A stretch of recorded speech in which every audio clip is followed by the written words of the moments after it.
المكتب التعاوني للدعوة والإرشاد وتوعية الجاليات بأبها. الحمد لله الذي هدانا لهذا وما كنا لنهتدي لولا أن هدانا الله. أما بعد. இன்னர்மை இஸ்லாமிய சகோதர சகோதரிகளே, அல்லாஹ்வின் சாந்தியும் சமாதானமும் உங்கள் அனைவர் மீதும் உண்டாகட்டுமாக. அஸ்ஸலாமு அலைக்கும் வரஹ்மத்துல்லாஹி வபரகாத்து. அல்லாஹ் சுப்ஹானஹு தஆலா மனித சமுதாயத்தை, ஜின் சமுதாயத்தையும் அல்லாஹு தாலா ஒரு உயரிய நோக்கத்துக்காக வேண்டி அல்லாஹு தாலா படைத்திருக்கிறான்.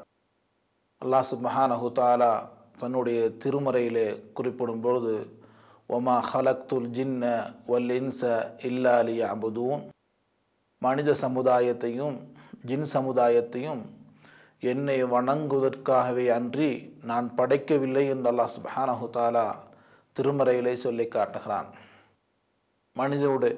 மனிதன் ஜின் இரண்டு இனமே இந்த உலகத்தில் படைக்கப்பட்ட நோக்கம் அல்லாஹுவை வணங்க வேண்டும் என்பதற்காக வேண்டி அல்லாஹ் படைத்திருப்பதாக குர்ஆனில் அல்லாஹ் சுப்ஹானஹு தஆலா சொல்லி காட்டுகிறான்.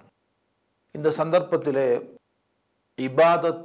இபாதத்திலே வணக்க வழிபாடுகளிலே ஒன்றான அத்துஆ, பிரார்த்தனை சம்பந்தமான சில விடயங்களை உங்களோடு பகிர்ந்து கொள்ளலாம் என நான் நினைக்கிறேன்.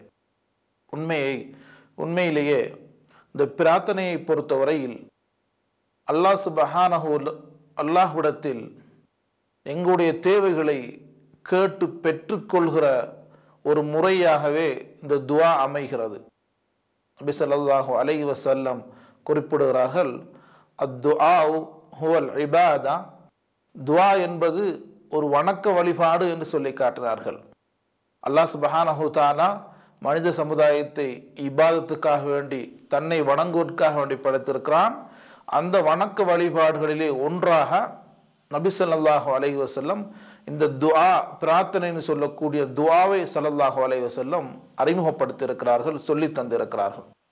ஆகவே ஒரு மனிதன் தனக்கு கஷ்டம் ஏற்படும் பொழுது, தனக்கு நஷ்டம் ஏற்படும் பொழுது, அல்லது தன்னுடைய வேண்டுதலை அல்லாஹ்விடத்தில் இருந்து பெற்றுக்கொள்கின்ற, கேட்டு தன்னுடைய விண்ணப்பங்களை அல்லாஹ்விடத்தில் செய்து அதை அடைந்து கொள்கின்ற ஒரு முறையே துஆ என்ற விடயத்தை குறிப்பிடப்படும். அல்லாஹ் சுப்ஹானஹு தஆலா தன்னுடைய திருமறையாம் குர்ஆனிலே சொல்லி காட்டுகிறான், உதுஊனி அஸ்தஜிபு லக்கும், என்னை நீங்கள் பிரார்த்தனை செய்யுங்கள், அழையுங்கள், என்னிடத்திலே கேளுங்கள், நான் உங்களுடைய பிரார்த்தனைகளுக்கு, உங்களுடைய கேள்விகளுக்கு, உங்களுடைய விண்ணப்பங்களுக்கு நான் விடையளிக்கிறேன் என்று அல்லாஹ் சொல்லி காட்டுகிறான். ஆகவே அல்லாஹ் எங்களை அழைத்து சொல்கிறான், நீங்கள் என்னிடத்திலே அழையுங்கள், துஆ பிரார்த்தனை செய்யுங்கள், நிச்சயமாக உங்களுடைய பிரார்த்தனைகள் நான் அங்கீகரிப்பேன், அதுக்கு நான் விடையளிப்பேன் என்று அல்லாஹ் சுப்ஹானஹு தஆலா குர்ஆனிலே சொல்லி காட்டுகிறான். நபி ஸல்லல்லாஹு அலைஹி வஸல்லம் அவர்கள் ஒரு பொன்மொழியிலே குறிப்பிடுகிறார்கள், எந்த ஒரு மனிதன் அல்லாஹ்விடத்திலே தன்னுடைய இரு கரமேந்தி பிரார்த்தனை செய்கிறானோ, அந்த பிரார்த்தனையை வெறுமையாக, அந்த கையை வெறுமையாக அனுப்புவதை விட்டும் அல்லாஹ் வெட்கப்படுகிறான் என்ற விஷயத்தை ஸல்லல்லாஹு அலைஹி வஸல்லம் தன்னுடைய பொன்மொழியிலே சொல்லி காட்டுகிறார்கள். அல்லாஹ்விடத்திலே ஏதாவது தேவையை கேட்டு, தன்னுடைய வேண்டுதலை கேட்டு அல்லாஹ்விடத்திலே இரு கரங்கள் உயர்த்தப்பட்டால் நிச்சயமாக அல்லாஹ் சுப்ஹானஹு தஆலா அந்த கரங்களை வீணாக அல்லாஹு தஆலா ஆக்குவதில்லை, வீணாக அனுப்புவதை விட்டும் அல்லாஹ் சுப்ஹானஹு தஆலா வெட்கப்படுகிறான் என்ற விடயத்தை ஸல்லல்லாஹு அலைஹி வஸல்லம் தன்னுடைய பொன்மொழிகளை சொல்லி காட்டுகிறார்கள். ஆகவே ஒரு மூமின் அல்லாஹ் மீது அசைக்க முடியாத ஈமானை வைத்து, நம்பிக்கை வைத்து, அல்லாஹ்விடத்திலே தன்னுடைய கஷ்டம், நஷ்டம், இன்பம், துன்பம் எதையெல்லாம் அல்லாஹ்விடத்திலே கேட்கிறாரோ, நிச்சயமாக அல்லாஹ் சுப்ஹானஹு தஆலா அவருடைய கையை நிச்சயமாக அல்லாஹ் தன்னுடைய பிரார்த்தனை அங்கீகரிப்பான், அந்த பிரார்த்தனை அல்லாஹ் வீணாக்க மாட்டான் என்ற விடயத்தை நபி ஸல்லல்லாஹு அலைஹி வஸல்லம் குறிப்பிட்டிருக்கிறார்கள். துஆ என்பது ஒரு மூமினுடைய பெரிய ஆயுதமாக நாங்கள் நினைத்து அதை அல்லாஹ்விடத்திலே எங்களுக்கு தேவையான விடயங்களை நாங்கள் கேட்டு பெற்றுக்கொள்ள வேண்டும். ஒரு மனிதனுக்கு எது ஏற்பட்டாலும் அந்த தேவையை நிறைவேற்ற சக்தி பெற்றவன், அதுக்கு சக்தி பெற்று அதை நிறைவேற்றி தருவதற்கு போதுமானவன் அல்லாஹ் மாத்திரம் இருக்கிறான் என்ற அசைக்க முடியாத தவக்குலோடு யார் அல்லாஹ்விடத்திலே பிரார்த்தனை செய்கிறார்களோ நிச்சயமா அல்லாஹ் சுப்ஹானஹு தஆலா அவருடைய பிரார்த்தனை அங்கீகரிப்பான் என்ற விடயத்தை நபிமொழிகளிலே நாங்கள் காணக்கூடியதாக இருக்கிறது. ஒரு மனிதரை பற்றி ஸல்லல்லாஹு அலைஹி வஸல்லம் அவர்கள் குறிப்பிடுகிறார்கள். ஒரு நீண்ட பயணம் மேற்கொண்ட ஒரு மனிதன் தலைவிரிகோலமாக அல்லாஹ்விடத்திலே தன்னுடைய இரு கரங்களையும் உயர்த்தி, யா அல்லாஹ் என்னுடைய தேவையை நிறைவேற்று என்று அல்லாஹ்விடத்திலே பிரார்த்தனை புரிகிறான். அல்லாஹ் சுப்ஹானஹு தஆலா அந்த பிரார்த்தனை அங்கீகரிக்கவில்லை. ஏனென்று சொன்னால் மல்பஸுஹு ஹராமுன் வமத்அமுஹு ஹராமுன் வகுத்திய பில் ஹராம் வன்னா இஸ்தஜாபு லஹ். நபி ஸல்லல்லாஹு அலைஹி வஸல்லம் குறிப்பிடுகிறார்கள், அவனுடைய சாப்பாடு ஹராமாக இருக்கிறது, அவன் உடுத்திருக்கிற ஆடை ஹராமாக இருக்கிறது, அவனுடைய வாழ்க்கையே ஹராமாக இருக்கிறது. அவ்வாறு இருந்தால் எவ்வாறு அல்லாஹ் சுப்ஹானஹு தஆலா அந்த மனிதனுக்கு விடையளிப்பான் என்ற விடயத்தை நபி ஸல்லல்லாஹு அலைஹி வஸல்லம் தன்னுடைய பொன்மொழியிலே சொல்லி காட்டுகிறார்கள்.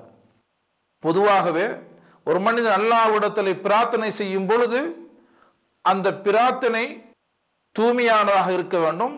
இவனுடைய வாழ்க்கையில ஹராம் கலக்காத ஒரு வாழ்க்கையாக இருக்க வேண்டும். அவ்வாறு இருக்கும்போது தான் நிச்சயமாக அல்லாஹ் சுப்ஹானஹு தஆலா அந்த பிரார்த்தனையை அங்கீகரிப்பான் என்ற விடயத்தை நபி ஸல்லல்லாஹு அலைஹி வஸல்லம் அவர்கள் குறிப்பிடுகிறார்கள். அல்லாஹ்விடத்திலே நாம் கேட்கிற பிரார்த்தனை நல்ல ஒரு நோக்கத்துக்காக இருக்க வேண்டும். அது மட்டுமல்லாமல் எங்களுடைய வாழ்க்கையிலே ஹலால் ஹராம் பேணி நாங்கள் நடக்கும் பொழுது அல்லாஹ் சுப்ஹானஹு தஆலா அந்த பிரார்த்தனையை அங்கீகரிக்கிறான். அல்லாஹு தஆலா பிரார்த்தனையை அங்கீகரிப்பதற்கு பல வழிகளை நபி ஸல்லல்லாஹு அலைஹி வஸல்லம் எங்களுக்கு சொல்லி தந்திருக்கிறார்கள். ஒரு மூமின் அசைக்க முடியாத ஈமான் வைத்து அல்லாஹ்விடத்திலே தவக்குல் வைத்து தன்னுடைய வேண்டுகோளை தன்னுடைய பிரார்த்தனை அல்லாஹ்விடத்திலே கேட்கும் பொழுது அல்லாஹ் சுப்ஹானஹு வ தஆலா அதை 3 வகையாக அவருடைய பிரார்த்தனையை அங்கீகரிக்கிறான். முதலாவதாக அவன் கேட்ட பிரார்த்தனையை அல்லாஹ் சுப்ஹானஹு தஆலா அவ்வாறு அப்படியே அல்லாஹ் தஆலா அவனுக்கு கொடுத்து வருகிறான். இரண்டாவதாக அல்லாஹ் சுப்ஹானஹு தஆலா அவருடைய பிரார்த்தனை அங்கீகரித்து அவருக்கு வர இருக்கின்ற ஒரு தீங்கை அல்லாஹ் சுப்ஹானஹு தஆலா அவருடைய பிரார்த்தனையின் மூலம் அல்லாஹ் தஆலா தடுத்து விடுகிறான். மூன்றாவதாக அல்லாஹ் சுப்ஹானஹு தஆலா அந்த மனிதனுடைய பிரார்த்தனை அங்கீகரித்து நாளை மறுமையில் அல்லாஹ் சுப்ஹானஹு தஆலா அதற்கு கூலி வழங்குகிறான் என்ற விடயத்தை நபி ஸல்லல்லாஹு அலைஹி வஸல்லம் அவர்கள் பொன்மொழியிலே சொல்லி காட்டுகிறார்கள். அல்லாஹ் சுப்ஹானஹு தஆலா துஆவை அங்கீகரிப்பதில் 3 முறையான முறைகளை அல்லாஹ் சுப்ஹானஹு தஆலா வைத்திருக்கிறான் என்ற விடயத்தை ஸல்லல்லாஹு அலைஹி வஸல்லம் அவர்கள் தன்னுடைய பொன்மொழிகளிலே குறிப்பிடுகிறார்கள். ஆகவே துஆ என்பது மிகவும் முக்கியமான ஒரு விடயம். ஒரு சமுதாயத்துக்கு ஒரு பிரச்சனை ஏற்படும் பொழுது, ஒரு சமுதாயத்துக்கு ஒரு தீங்கு ஏற்படும் பொழுது, அல்ல ஒரு மனிதனுக்கு ஒரு மூமினுக்கு தன்னுடைய வாழ்க்கையில தன்னுடைய சமூக வாழ்க்கை தன்னுடைய தனிப்பட்ட வாழ்க்கையெல்லாம் பிரச்சனை ஏதாவது ஏற்படும் பொழுது அல்லாஹ்விடத்திலே இரு கரம் ஏந்தி தன்னுடைய பிரார்த்தனையை தன்னுடைய வேண்டுகோளை அல்லாஹ்விடத்திலே தூய்மையாக வைக்கும் பொழுது, இறைவனை தவிர என்னுடைய பிரார்த்தனையை அங்கீகரிக்க தகுதியானவன் வேறு யாரும் இல்லை என்ற அந்த ருபூபியத்தையும் அல்லாஹ்வுடைய ரப்பு தன்மையும் அல்லாஹ்வுடைய குத்ரத்தையும் நம்பி ஒரு மனிதர் அல்லாஹ்விடத்திலே பிரார்த்தனை செய்யும் பொழுது நிச்சயமாக அல்லாஹ் சுப்ஹானஹு தஆலா அதற்கு சார்பான ஒரு விடையளிக்கிறான், அது அங்கீகரிப்பான் என்ற விடயத்தை நபி ஸல்லல்லாஹு அலைஹி வஸல்லம் தன்னுடைய பொன்மொழிகளிலே அதிகமான பொன்மொழியிலே ரசூலுல்லாஹ் ஸல்லல்லாஹு அலைஹி வஸல்லம் அவர்கள் எங்களுக்கு சொல்லி தந்திருக்கிறார்கள். ஆகவே பிரார்த்தனை என்பது ஒரு ஆயுதம். எங்களுக்கு ஏற்படுகின்ற எந்த விடயங்களாக இருந்தாலும் சரி, இந்த உலகத்தில் ஏற்படுகின்ற விடயங்களாக இருந்தாலும் சரி, நாளை மறுமை பற்றிய விடயமாக இருந்தாலும் சரி, நாங்கள் அல்லாஹ்விடத்தில் நாளையும் எங்களுடைய முடிவு நன்றாக இருக்க வேண்டும், நிரந்தர வாழ்க்கையை நாங்கள் ஜன்னத்துல் ஃபிர்தௌஸ் என்ற உயரிய சுவர்க்கத்தை அடைய வேண்டும், இது போன்ற விடயங்கள் எல்லாம் அல்லாஹ்விடத்தில் நாங்கள் கேட்டுக்கொண்டே இருக்க வேண்டும்.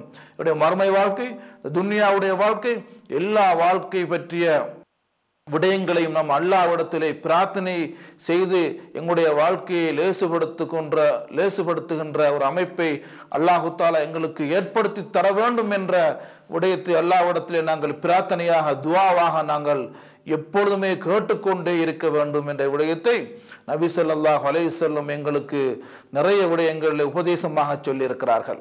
ஆகவே துஆ என்பது ஒரு மூமினுடைய ஆயுதம். அந்த ஆயுதத்தின் மூலம் தன்னை உலகத்தில் ஏற்படுகின்ற பிரச்சனை இருந்து அல்லாஹ்வுடைய உதவியால் பாதுகாத்து கொள்ள முடியும். அதே மாதிரி நாளை மறுமையிலே எங்களுடைய முடிவு நல்லதாக இருப்பதற்கும் நாங்கள் இந்த துஆவை ஒரு ஆயுதமாக பயன்படுத்தி நாங்கள் இந்த உலகத்திலே நபி ஸல்லல்லாஹு அலைஹி வஸல்லம் எவ்வாறு வழிகாட்டினார்களோ அதன்படி நாங்கள் துஆ பிரார்த்தனை செய்து எங்களுடைய தேவைகளை நிறைவேற்றிக் கொள்கிற நன்மக்களாக அல்லாஹு தஆலா எங்கள் அனைவரையும் ஆக்கி அருள்வானாக. ஹாதா மா இந்தி அல் இல்மு இந்தல்லாஹ் وآخر دعوانا أن الحمد لله رب العالمين.